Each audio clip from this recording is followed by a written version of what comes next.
आज 22 अक्टूबर बुधवार। आज गोवर्धन पूजा। प्रत्येक महिला से निवेदन है कि जो गोवर्धन अपने घर में बनाया है वहां पर आज शाम रात्रि में 6:45 के बाद जिस भी घर की महिला इस दिशा में एक आटे के दीपक, एक मिट्टी का दीपक प्रज्वलित करके इस मंत्र को बोलेगी, उसके घर में सौदय के लिए धन धान्य में वृद्धि होगी।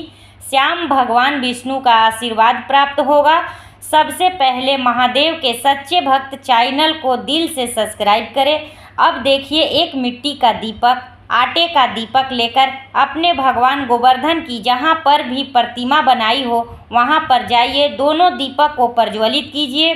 अब ओम नमो भगवते वासुदेवाय नमः इस मूल मंत्र का जाप करें और इसी शाम को उत्तर पूर्व दिशा की तरफ रख दीजिए।